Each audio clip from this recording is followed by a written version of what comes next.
सूर्यनगर लोक से रानी पद्मावती रूपरे से लक्ष्मी परी गुणी सरस्वती ता दुनिया रे आमर किछि भेद भाव नहीं आनंद रे आमे बंचु खुशी रे गीत गाई समय हाथ जुआर भट्टार जीवन नदीर धारे हठात करी पद्मावतीर शरीर केमिति हुए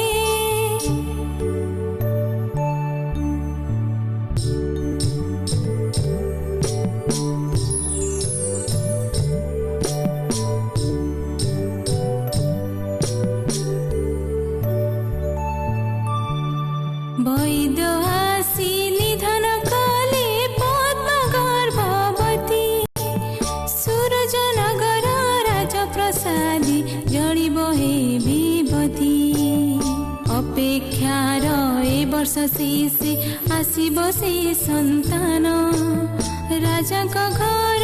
महाराज सुखबर अछि महाराज आपण पिता हबाकू जाउछंती।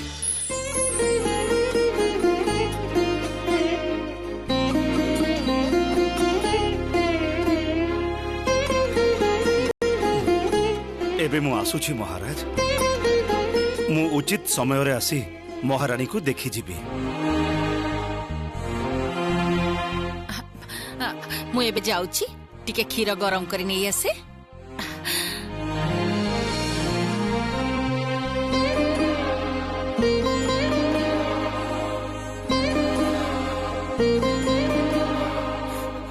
आस्ते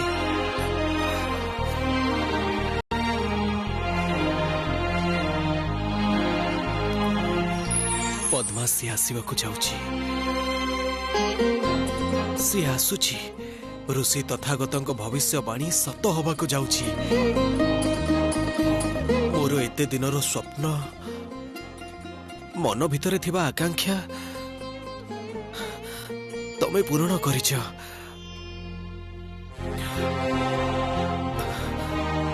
ओ बहुत खुशी पद्मा बहुत खुशी।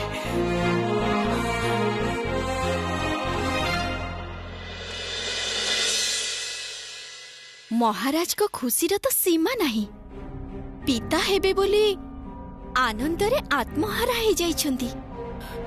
समस्त को मुहरे केवल गोटिए ना पद्मा पद्मा पद्मा आउ जेमिति केही नाहती। महाराज तो आम ना संपूर्ण भूली गलेनी। असह्य एई अनादर आम पाई असह्य। महाराज महाराज कौन से दिन भी मो पाखक आसीबेनी सी केवल पद्मा रही जाइछंती पद्मा रही जाइछंती। इच्छा होची पद्मार मुंडटा चोबेकी खाई देबी नहले त मुंडटा को गरम कड़े रे पकई देबी। बड़पा तमे किछि कर बड़पा तमे किछि कर। किछि त करिबाकू हबो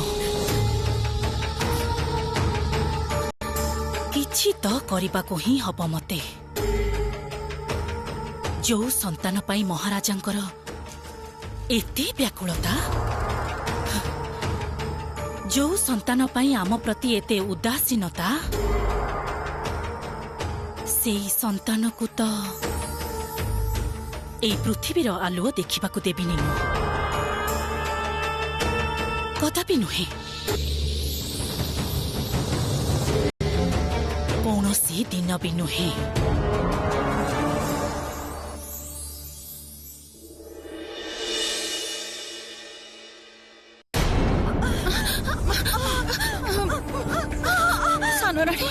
सानराणी बहुत कष्ट होची ना आपण को टिके धैर्य धरंतु। कौन करिबी मु एबे ना ना एबे महाराज को जाई खबर दबा को पड़िबो। आपण एबे टिके सोई थांतु हिला मु आसुची।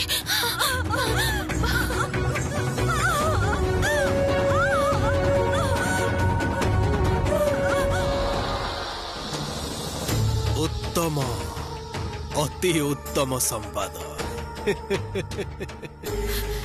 तमे हसुछ हाँ ସେଇ ସନ୍ତାନ ଜନ୍ମ ହବା ପରେ ମୋର କଣ ହବ ତମେ ବୁଝିପାରୁଛ? ଯାଅ ଫେରି ଯାଅ ରାଜପ୍ରାସାଦକୁ। ତୁମର ଏବେ ପଦ୍ମା ପାଖାପାଖି ରହିବା ବହୁତ ଦରକାର। ତୁମେ ପରା ତାର ବଡ ଯା। ତାପରେ ତାପରେ କଣ? ପଦ୍ମା ସନ୍ତାନ ପ୍ରସବ କରିବ ଆଉ ସେ କଥା ମୁଁ ହସି ହସି ଦେଖୁଥିବି? କେବଳ ଦେଖିବନି, ସହାନୁଭୂତିର ସହ ଦେଖିବ। ଯତ୍ନ ନିଅ ସାନ ଭଉଣୀର। ହଁ ମାନେ ମୋ ସ୍ୱପ୍ନ, ମୋର ଭବିଷ୍ୟତ, ତାର କଣ ହବ? ତୁମର ସ୍ୱପ୍ନ ଖୁବ ଶୀଘ୍ର ସତ ହବାକୁ ଯାଉଛି ମଲ୍ଲିକା। ସେଇଟା ତମେ ବୁଝିପାରୁନ? ମାନେ ମହେନ୍ଦ୍ରକୁ ପୃଥିବୀରୁ ହଟେଇବାର ଏଇଟା ହିଁ ଉପଯୁକ୍ତ ସମୟ ମଲ୍ଲିକା। ତମେ ଖାଲି ଦେଖିବ ପ୍ରସବ ସମୟରେ ମହେନ୍ଦ୍ର ଯେମିତି ପଦ୍ମାର ପାଖାପାଖି ବି ନ ରହିପାରେ। ବାସ୍, ବାକି କାମ ମୋ ଉପରେ ଛାଡ଼ିଦିଅ। କଣ କରିବ ତମେ? ସଠିକ ସମୟରେ ମୋ ବାର୍ତ୍ତା ପହଞ୍ଚିଯିବ ତମ ପାଖରେ।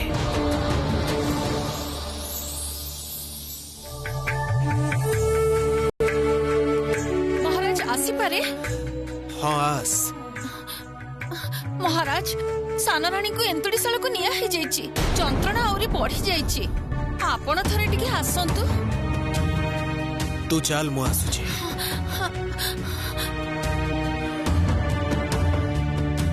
ଭଗବାନ,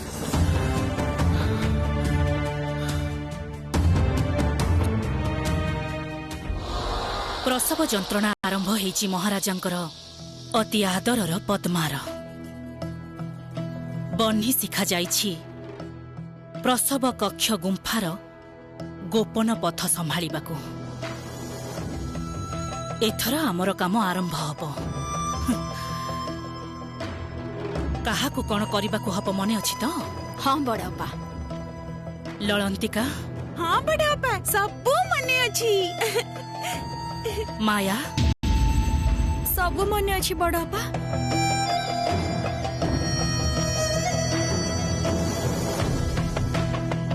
ସୀତାଂଶୀ, ଝରକା ଓ ଦ୍ୱାର ମୁହଁରୁ ସବୁ ପ୍ରହରୀମାନଙ୍କୁ ମୁଁ ହଟେଇ ଦେବାକୁ କହିଥିଲି। କାମଟା ହେଇଛି?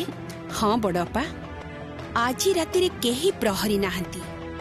ସମସ୍ତଙ୍କୁ ଉତ୍କୋଚ ଦେଇ ଅନ୍ୟ ସ୍ଥାନକୁ ମୁଁ ପଠେଇ ଦେଇଛି। ବେଶ୍, କିନ୍ତୁ କିନ୍ତୁ ମୋହିନୀର ଆସିବାକୁ ଏତେ ଡେରି ହଉଛି କାହିଁକି? ମୁଁ ଆସିଯାଇଛି ମହାରାଣୀ। ଆଉ ଆପଣଙ୍କ କହିବା ଅନୁସାରେ କୁକୁର ଛୁଆ ବି ପ୍ରସ୍ତୁତ। ବାଃ, ଚମତ୍କାର। ଏଥର ତ ଅସଲ କାମ ଆରମ୍ଭ।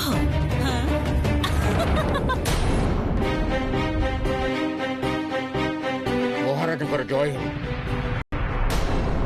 ଏଇ ସମୟରେ ତମେ? ଜାଣେ ମହାରାଜ, ଆପଣ ଏବେ ବ୍ୟସ୍ତ ଅଛନ୍ତି, କିନ୍ତୁ ସମ୍ବାଦଟା ଏମିତି ଯାହା ଆପଣଙ୍କୁ ନ ଜଣେଇଲେ ହବନି। କାହିଁକି? କଣ ସମ୍ବାଦ ଆଣିଛ? ମହାରାଜ, ଆମର ବହୁତ ସନ୍ଧାନ ପରେ ଏମିତି ଜଣକୁ ଖୋଜି ପାଇଛୁ ଯିଏ ଜାଣେ ବିବାହ ସମୟରେ କିଏ ଆପଣଙ୍କୁ ହତ୍ୟା କରିବାକୁ ଚାହୁଁଥିଲା, ସେ ତୀରନ୍ଦାଜକୁ କିଏ ନିଯୁକ୍ତ କରିଥିଲା, ଉଦ୍ୟାନ ବାଟିକାରେ କିଏ ନିଆଁ ଲଗେଇଥିଲା, ସବୁ ଜାଣେ ସିଏ। କଣ କହୁଛ ତମେ? ତମର ସମ୍ବାଦ ଠିକ ତ? ସମ୍ପୂର୍ଣ୍ଣ ଭାବେ ସଠିକ ସମ୍ବାଦ ମହାରାଜ। କିଏ ସିଏ? କିଏ ସିଏ ଗୋପନ ଶତ୍ରୁ? ସେ କଥା ମୁଁ ବି ଏପର୍ଯ୍ୟନ୍ତ ଜାଣିନି ମହାରାଜ। ଯେମିତି ବି ହଉ, ଭୟ ଦେଖେଇ, ଧମକେଇ, ମାରପିଟ କରି ଯେମିତି ବି ହଉ ତା ମୁହଁରୁ ତା ନାଁ ବାହାର କରିବାକୁ ହବ। ଯେମିତି ବି ହଉ ବାହାର କର। ମୁଁ ସେଇ ଗୁପ୍ତ ଶତ୍ରୁର ନାଁ ଜାଣିବାକୁ ଚାହେଁ। ଆମେ ଯାହାକୁ ଧରିଛୁ ସିଏ ଆପଣଙ୍କ ଛଡା ଆଉ କାହାକୁ କହିବାକୁ ପ୍ରସ୍ତୁତ ନୁହେଁ ମହାରାଜ। କଣ କହିବାକୁ ଚାହୁଁଛ?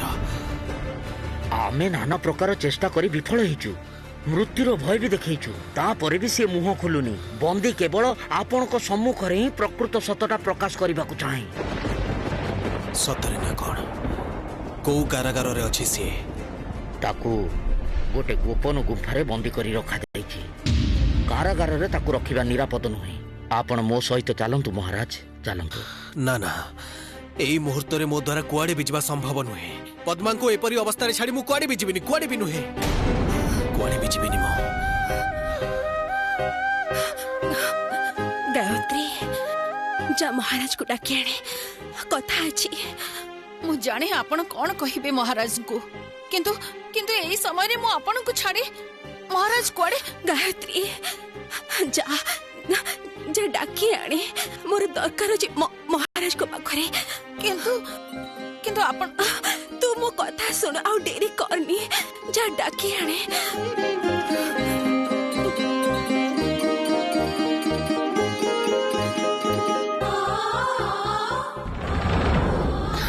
ମହାରାଜ ମହାରାଣୀ ଆପଣଙ୍କୁ ଡାକୁଛନ୍ତି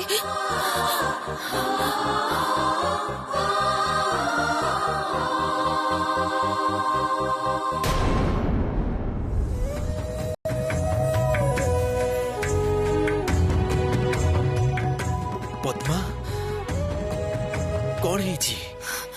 महाराज महाराज मो कथा सुनंतु आपण चाहतु से गुप्तचर सहित ना पद्मा ना तुमको एपरी अवस्था छाड़ी मु कुआडे भी जीविनी ना पद्मा से कथा परे जानी परिबा ना ना परे जदि ए सुजोग आउ न आसे आपण को के हत्या हत्या करिबार षडयंत्र करछि से कथा तो जानिबा को हबो से कथा जानिबा बहुत जरूरी महाराज आपण जानतु ए सुजोग बारंबार आसीबनी ना पद्मा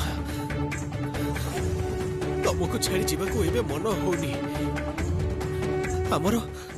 हमर संतान आगत प्राय आउ किछि समय भितर सी पृथ्वीर आलोक देखिबो एई समय रे ना महाराज महाराज मु चाहे हमर संतान गोटे शत्रु मुक्त पृथ्वी आलु देखु आमिति कौन से शत्रु न रुहतु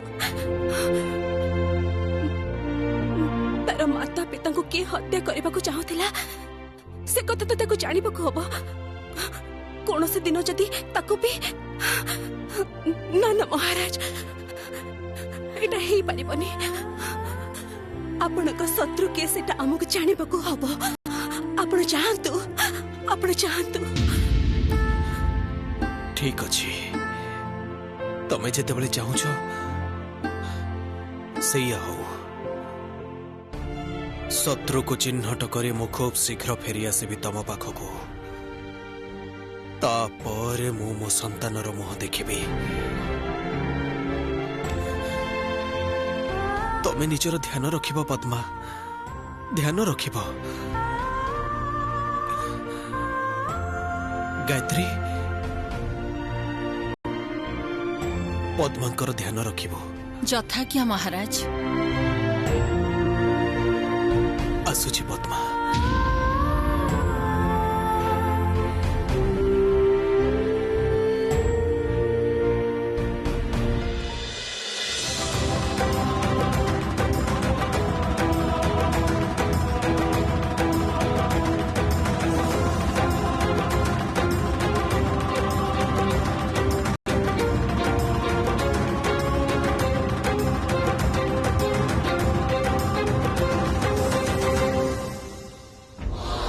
केवल रानी पद्मा एकुटिया संतानर माँ हेबेनी आमे भी तार माँ सात सात जन माँ को कोलरे बड़ हबो हमर संतान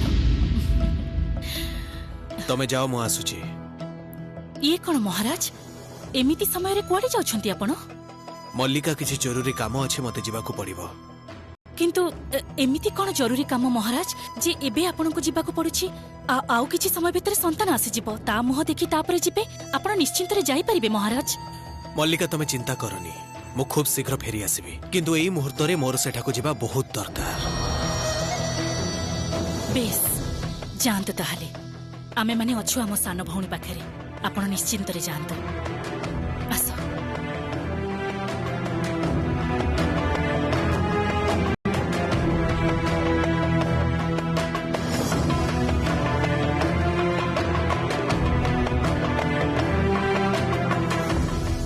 ये कौन महाराज आपण ए समय कुआडे जाउछंती वीर प्रताप मते जिबाकू ही हबो गोटे गोपन संवाद अछि गुप्तचर माने एमिति जणे मनीष को बंदी करिसंती जे जानिछि किए मते हत्या करबाकू चाहुतिला तारी सहित मते देखा करिवार अछि ना महाराज आपण एबे एठी रुहंतु मु ता पाखु जाउछि ना सेथिरे किछि लाभ हबोनी वीर प्रताप सी केवल मते ही से गोपन संवादटी कहबो मो पद्मा को कथा देइछि मते जीवाको ही पड़िबो वीर प्रताप। किंतु महाराज कौनसी किंतु नुहे मते जीवाको पड़िबो वीर प्रताप। तुमे एठी रुह।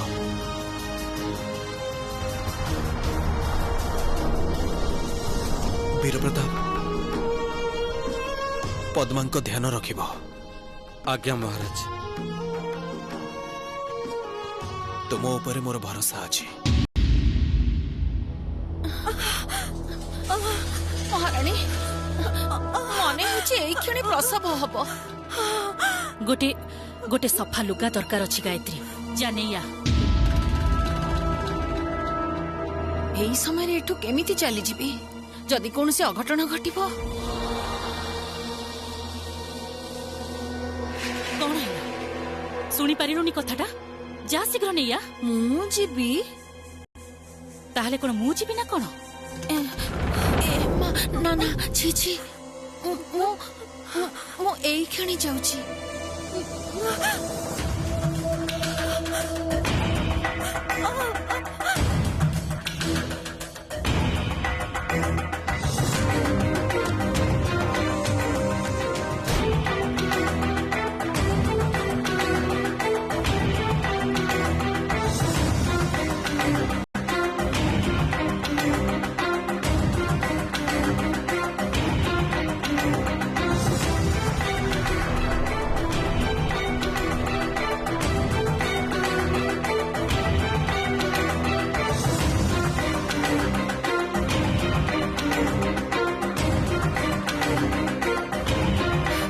शीघ्र शीघ्र काम सार तमे माने हाथ रे जमा समय नहीं।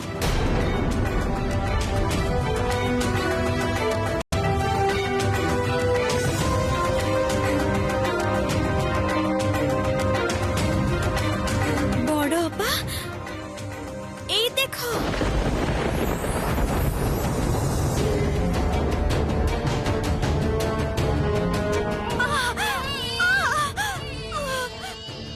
जा मोहिनी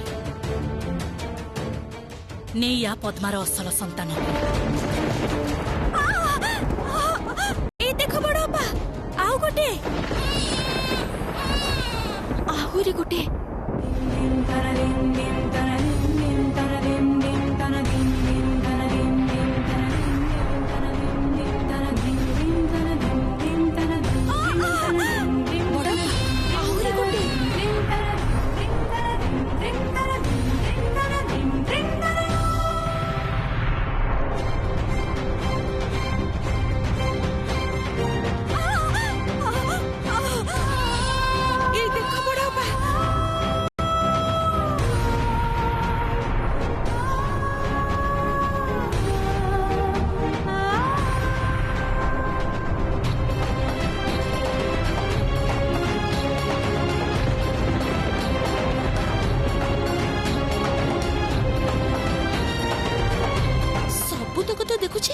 पुत्र संतान कौन हम एथर। हाँ एते गुड़ाए संतान हम बोली मु तो कल्पना भी करि नथिली। जा मोहिनी जोठु भी पारुछ कुकुर छुआ सब नैया जा।